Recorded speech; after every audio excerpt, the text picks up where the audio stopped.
Hello everyone, and welcome back to Civ 5 Vox Populi.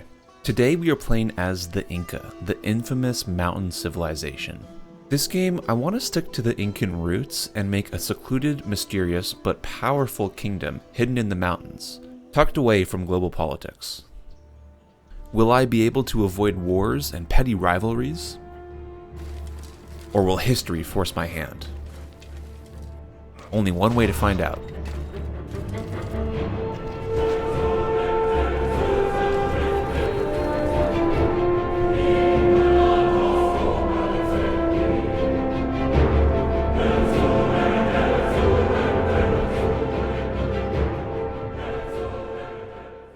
Before we get started, if you like this video, please consider subscribing.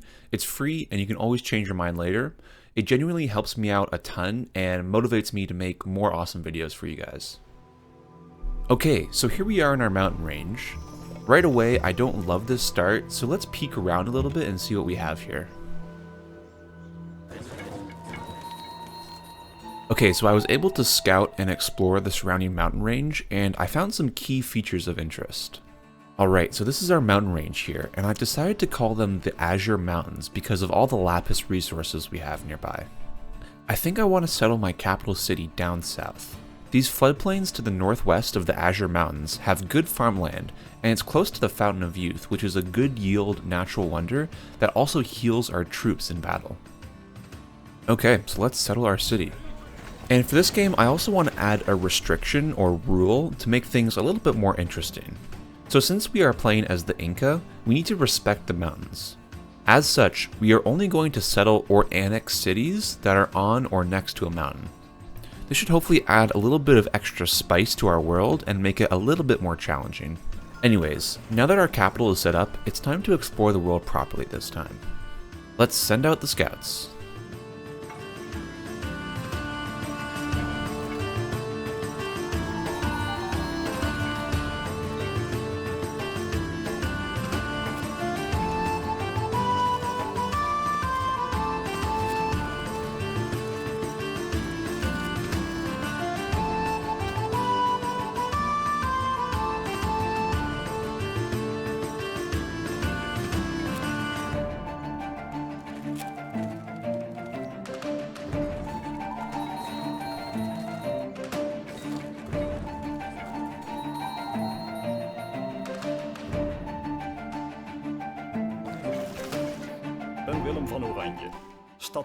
Oh, hello, William.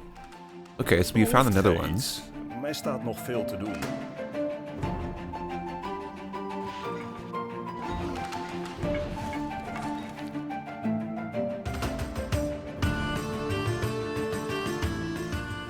I think for now, I only want peaceful relationships with the Netherlands, especially since they can be a strong trading partner. When you trade with the Netherlands specifically, you can trade multiple copies of a luxury resource, so once we get our lapis online, we can export a bunch of lapis to William. And while I was exploring, I also started to build Stonehenge, since I want to get a strong religion in this game. In particular, I want to get an early pantheon so we can claim the god of nature belief. This pantheon synergizes super nicely with our mountain cities. We get tons of faith, gold, and culture for having mountain tiles within 3 tiles of our city centers. Additionally, it also boosts our natural wonders, which we've already found 2 of. Oh yeah, our faith just exploded from that. Around this time, I also met Rome and Spain, but again, I don't really want anything to do with them right now, but we definitely want to stay peaceful with them. We're just going to do our own thing up in the mountains and not deal with other civs too much. But for now, let's do some more exploring.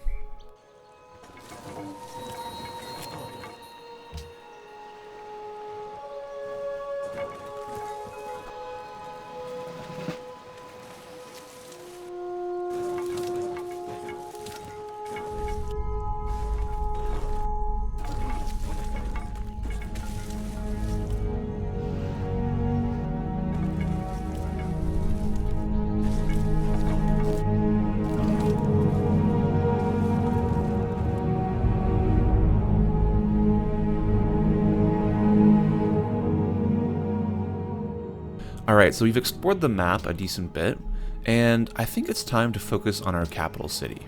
For starters, let's adopt the Liberty policy. This is my new favorite policy tree in Vox Populi. It's super good for early game development because we get lots of workers, food, and production. Basically, it lets you play super wide and get lots of infrastructure going. Our science is doing well thanks to our mountains, but we need to increase our production and population in our empire. To solve this problem, I'm going to build a lot of workers and settlers to expand our empire's demographics. And yeah, basically, we're going to expand and improve our tiles as much as possible. So let's get started.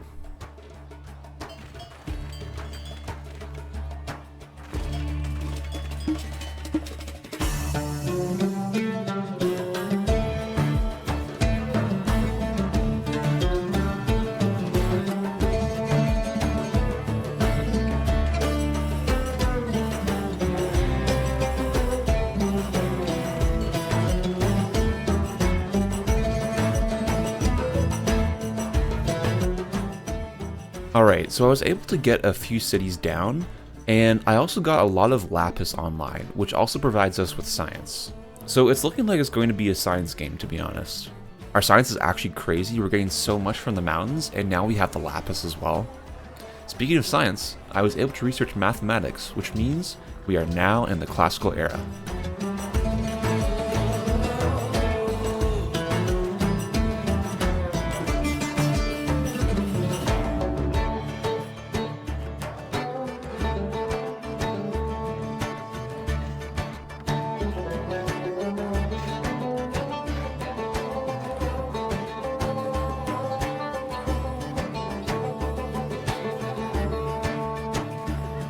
Okay, so our empire is doing quite well for the classical era. I was able to forward settle Rome with this city here, which was pretty funny. I was also able to get Petra and Hanging Gardens, so our yields are just through the roof right now. Now I want to work on some defensive infrastructure projects. I'm concerned that Rome might try to attack us in the future. So the first thing I need to do is connect my empire with a road network so that we can move troops quickly in the event that war breaks out. And since we're playing as the Inca, it seems only fitting to make a grand Andean road through the Azure Mountains.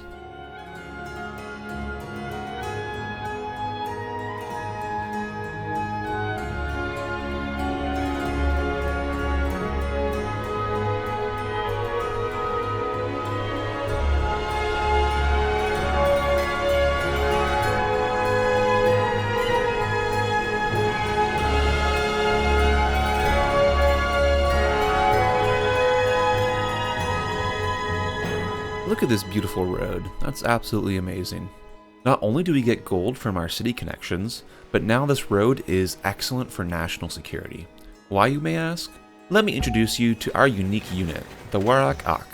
Our unique slingers don't look like much on the surface, but they have a special promotion that is quite juicy.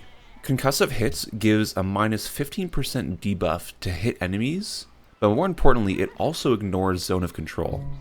This ability, combined with our mountainous roads, means that we can basically camp range units on our mountains and create mountain sniping posts. Then, once our units get hurt and surrounded, we can easily rotate them away from the front line and heal them up without getting stuck from zone of control. And, to make our defense even better, we even finished the Great Wall of China in our capital, which completely kills the movement of enemy units entering our territory. Our mountain empire is essentially now one gigantic fortress. Everything we need right here. Make me sing along, sing along.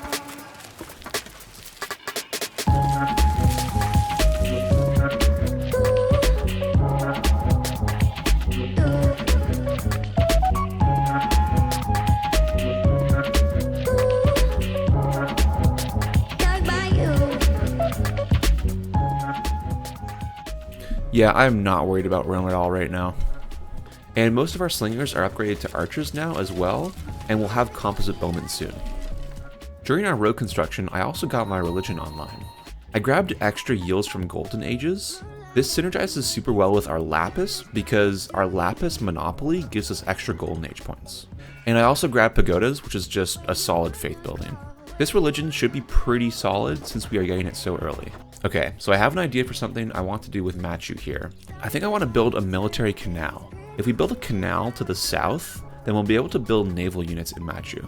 Basically, to canal through two tiles here, we'll need a fort and a citadel. So let's put a citadel down right here, And then I'll send this worker down to build a fort as well. And now that our military infrastructure is finished, it's time to pivot our focus. Our culture is really bad right now. I'm currently getting a policy every 34 turns, which is rough. Usually you want to be in the 10 to 20 turn range per policy. I want to focus on an empire-wide cultural renaissance. Basically, I want to build as many cultural buildings as I possibly can, like circuses and baths. Specifically, baths are key because they have golden age bonuses, and we are about to enter a golden age in 10 turns. If I can mass produce baths across my empire before our golden age starts, you'll be able to take full advantage of our golden age bonuses. Sharing all your deepest dreams, wonder what they really mean. Write down all By turn 80, our culture had more than doubled up to 57. And to mark our cultural resurgence, we are now in the medieval era.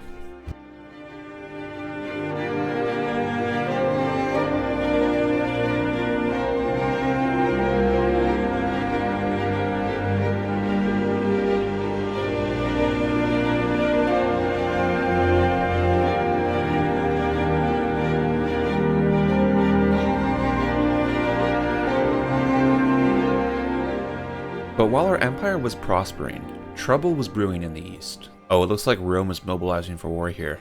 We've got our walls online next turn, so we should be chilling, and we've got our entire road network of sniping posts for this exact purpose, so we should be good.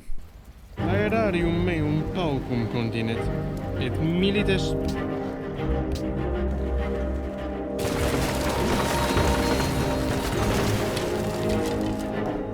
Meanwhile, up north, Spain and Brazil also started a war. It seemed like the whole continent suddenly was very volatile. Well, let's get down to business and win this war, shall we? Your Highness, the Romans are besieging the city. Get some archers in the mountains and bombard those heathens. Fire!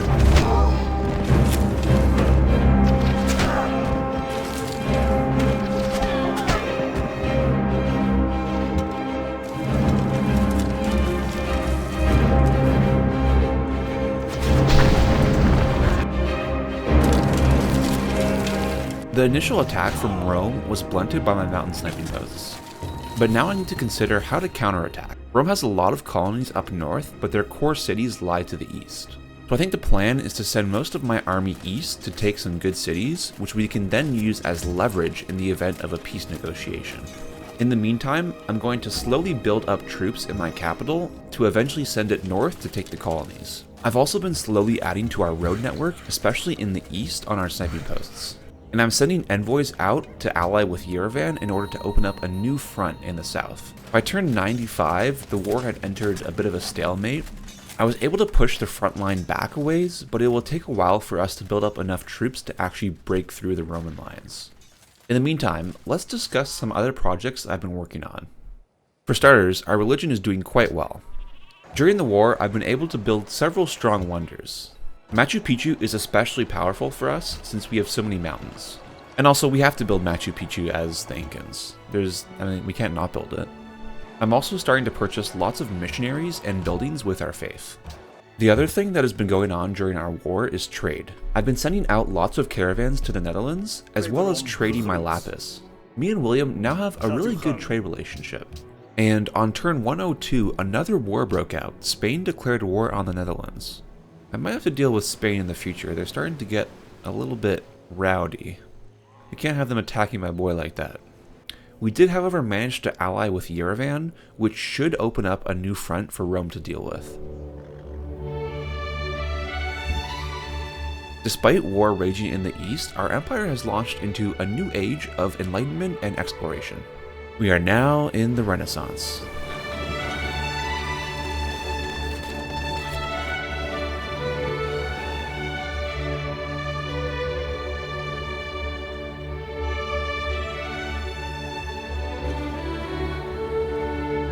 Our empire is prospering despite the war, but we still have a lot of work to do.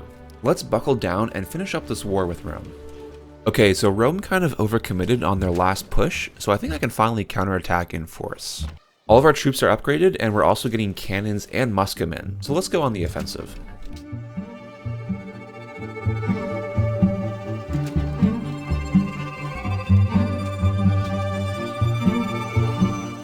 this is good progress. We are kind of wrecking all of Rome's units right now. The extra movement we get on hills is actually so powerful when you're at war.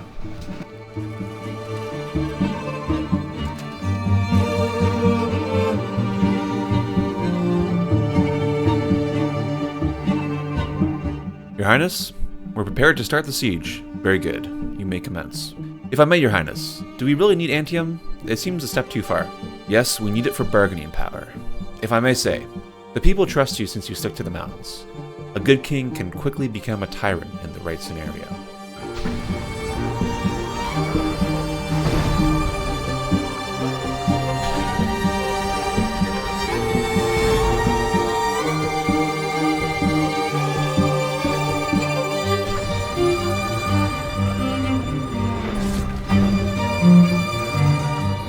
And with that, Antium is ours. After we took the city, Rome did offer to capitulate, but I still need to deal with his colonies before I make peace. In the meantime, fighting has slowly been escalating in the north.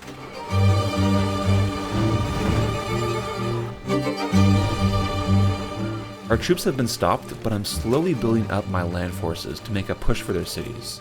And now that we have Antium, I can send my best troops and generals up north to reinforce. My navy also has complete control of the seas, and we're blockading the northern colonies. So let's wrap up this war and finish off these colonies.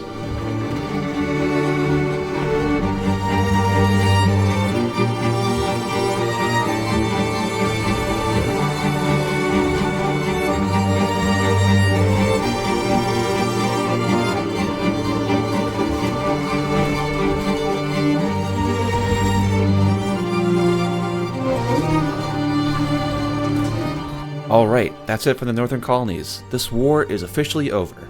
Let's peace out with Rome and make them my vassal. I'll give them back Antium eventually once I have repaired it for them. Now, a lot of stuff happened during the war that I skipped over, so let's go back and take a look at where our empire is at. For starters, our road network has expanded significantly to meet war demands, and to connect to our new southern city. Our alliance with the Netherlands is quite strong now. We are frequent trade partners, and we've also signed a defensive alliance. As a show of good faith, I removed all my troops from our border and have refrained from building forts there as well. During the war, I also competed for the treasure fleet, but I lost to Siam. I am a little bit worried about Siam. They are leading in score, and they have really good production right now. But we can't worry about them, we're at peace, and we can finally focus on more important things. First things first, I want to resettle the northern colonies with mountain cities, so let's do that.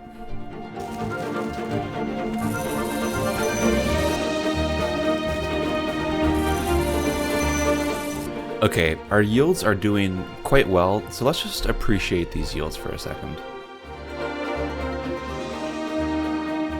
During the war, we received a lot of strange visitors from faraway lands. I think it's about time we explore our world and push back the edges of the map.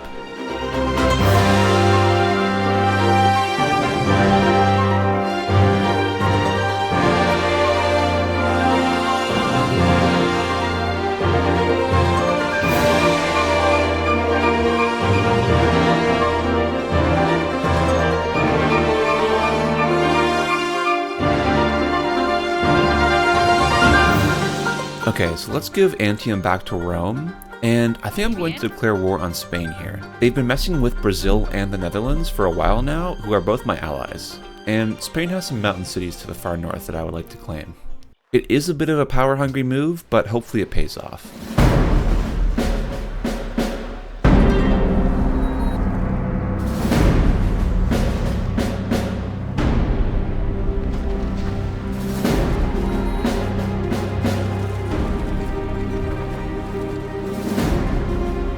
Alright, so we have capitulated Spain on turn 148.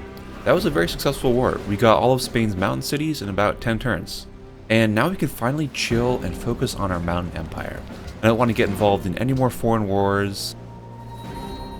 Oh, Siam just built the Eiffel Tower. They're all the way up there? Tell you what, let's give Siam Toledo, so that if we ever are at war with Siam, we can get some free war score by taking that city back. At this point in the game, I was concerned about Siam, but I didn't consider them to be a major threat worth my time. I was happy to just sit back with the cities that I've gained and chill for a science victory.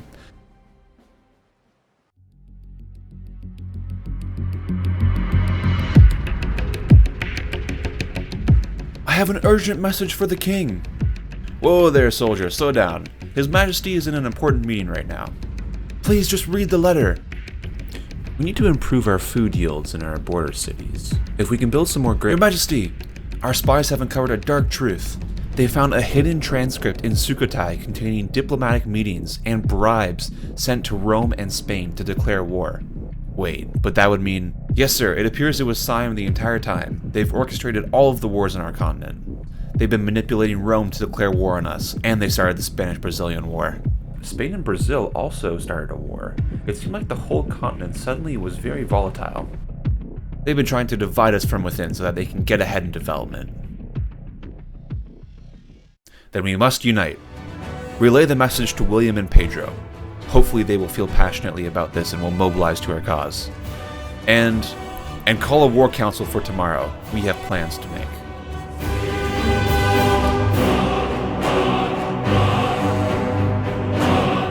Ladies and gentlemen, we have a war to fight.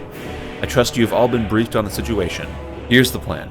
Our forces will march on Vancouver and claim it as a staging post for operations in the area. From there we will launch strikes on the Nakhon Peninsula, while our navy goes up north to fight in the Gulf. Augustus, set up as many outposts as you can on Vinland and raid as many Siamese convoys as you can get your hands on. Any questions? Good, let's get to work. So, am I becoming a tyrant by planning an invasion halfway across the world? Well, sir, it is true that a good king can easily become a tyrant, but the good kings don't live long enough to make a difference either. Well, if I must become a tyrant to save this world, so be it.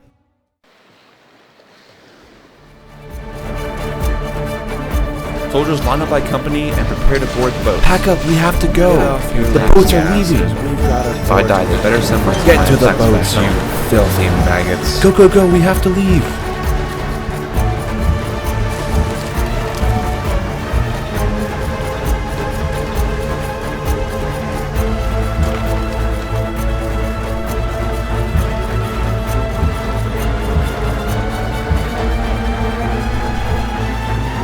Siamese ship spotted!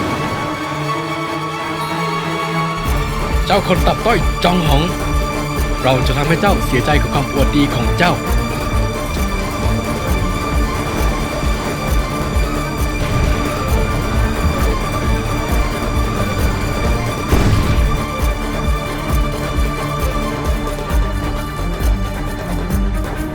Siam tried to catch me off guard by declaring war on me early, but this actually works out better for us. By declaring war early, Siam has blundered. My defensive allies, the Netherlands and Brazil, are now also at war with Siam, as well as all of my vassals, Spain and Rome. They tried to catch us off guard, but now we are united as one continent. The coalition is born. In the opening stages of the war, Rome takes control of Vinland as a staging post, and fends off Sidon, while the Incan fleet sets out to take Vancouver and convert it into a staging post. I was also able to retake Toledo, which we gave to Siam, so that will give us some nice easy war score. Meanwhile, Brazil conducts operations on the other ocean as distractions. Additionally, I try to show some good faith with the other nations of the world, since we are now basically the coalition leaders. I returned some lands to Spain and lowered some taxes, and I keep my border with the Netherlands undefended as a show of trust. This is in the hopes that we can bring nations on the fence like Carthage, Arabia, and Korea into the coalition. So far everything was going smoothly, until I saw the World Congress vote. Siam was attempting to sanction me, which would completely cripple my economy, thus significantly hurting my military production. But while heated politics rage behind closed doors, our fleet has finally reached Vancouver.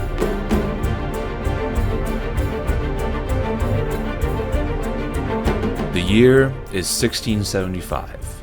Up until now, the Great War has consisted of political maneuvering, mobilization, and minor skirmishes. But now, the elites of the Incan Navy and Army are poised to engage Vancouver. The plan is simple. Overwhelm the Vancouverite fleet with superior numbers and capture the city. Let the battle commence.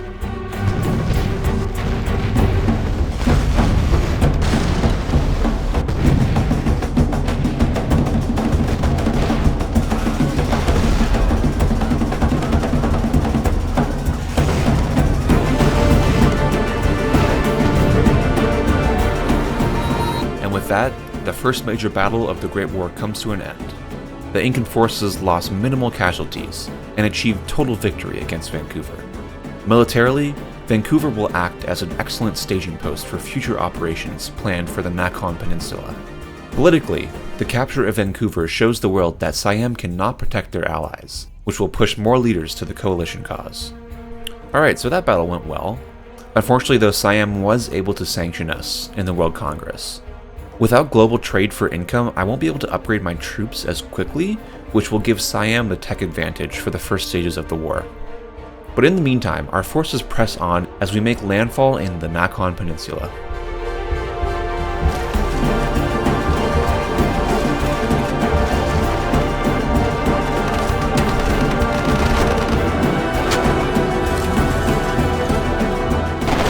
The initial push into southern Siam went poorly. The rough terrain and our lack of infantry led to our first defeat of the war. Your Highness, the invasion of the peninsula was a failure. We have more infantry on the way, but in the meantime, I have another plan. We can use our fleet to capture Kabul and use it as another staging post. Then we can invade from the northwest in tandem with our fresh troops from the south. A solid plan. You may proceed.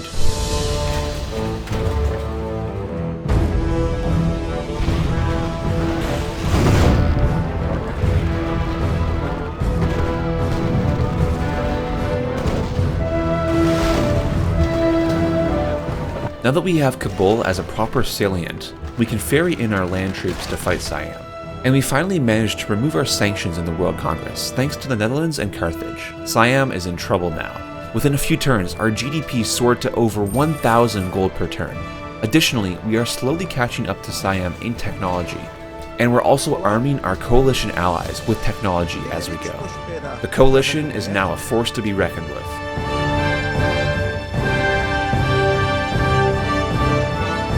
But on the war front, despite capturing Kabul, our forces are at a stalemate. I decided it would be smart to peace out with Siam for now. This armistice will let us fortify Kabul with citadels and ferry in fresh troops for our next assault. And during this respite, I also want to work on a large railway infrastructure project so that we can ferry troops from our capital to the front lines faster.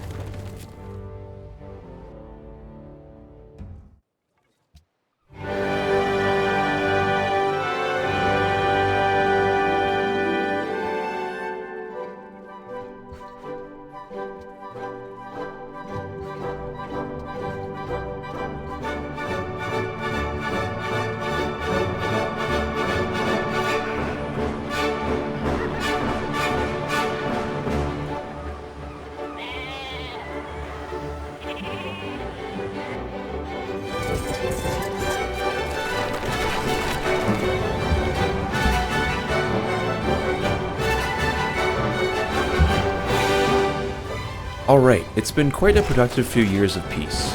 Our Kabul garrison is extremely strong and our supply lines to our capital have been strengthened. Our empire is fully in the modern era now.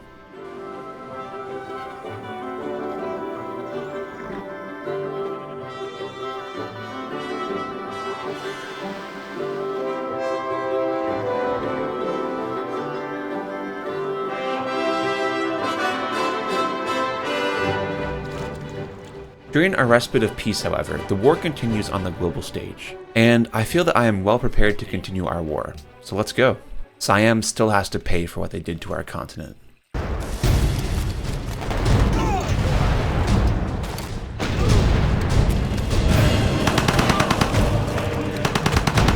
Our surprise strike against Siam paid off. We were able to kill several units and push right up to Nakhon. Our navy also engaged the Siamese fleet in the North Sea with decent success. We were able to besiege several Siamese border cities. However, Siam was able to quickly counterattack. Additionally, Siam's new ally, the Aztecs, declared war on us. They have several colonies down south that we will need to deal with as well. This whole scenario led to several outer rim sieges with Siamese and Aztec counter sieges at the same time.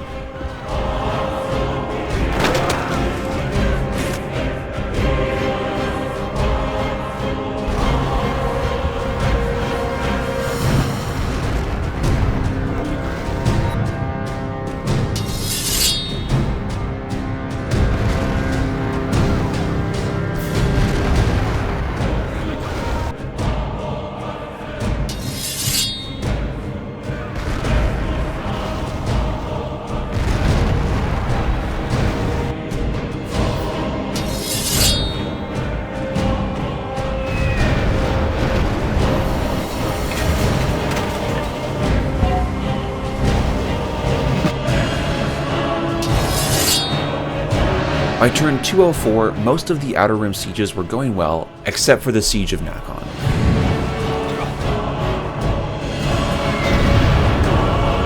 Retreat! Retreat! Get out of here! The Siamese counteroffensive was able to break our siege and relieve the city. Your Highness, I think we need to change our strategy. What if we fortify across the river with a citadel? That could work. We won't be able to completely block the city, but it will prevent Siamese reinforcements from inflicting another disaster on our lines. Very good, General. See it done.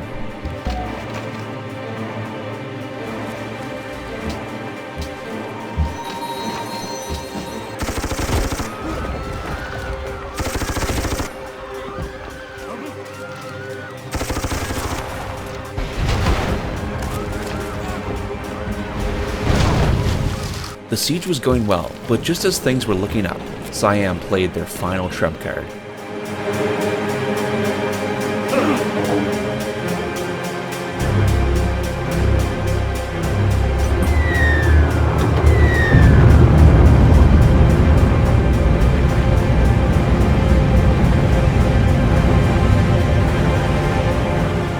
Once again, our forces were defeated at the gates of Nakhon.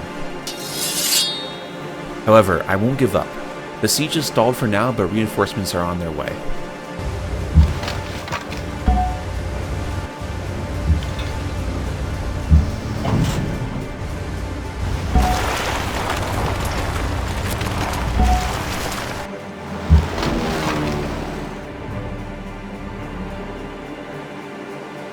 Troops, this is the decisive moment. Too many of our comrades have given their lives to see us fail. It's time for an all-out assault on Nakhon, because my soldiers don't cower in the face of adversity. My soldiers fight to the end, to avenge the fallen. The glorious fallen. Their lives will not be meaningless. Attack! Charge!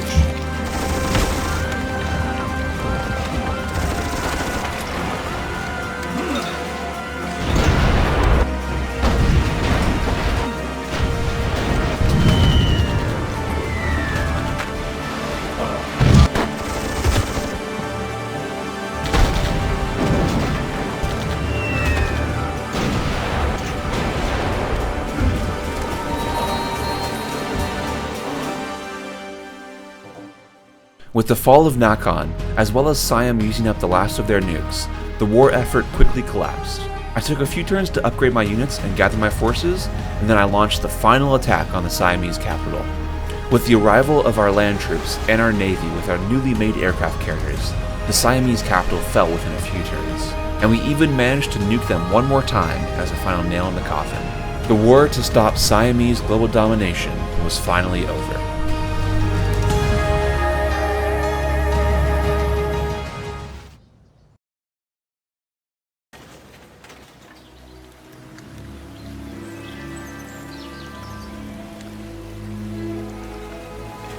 Well, did I become a tyrant? It's quite possible, Your Highness, but for what it's worth, I think you are the lesser of two evils. History may say otherwise, but I'll never find out.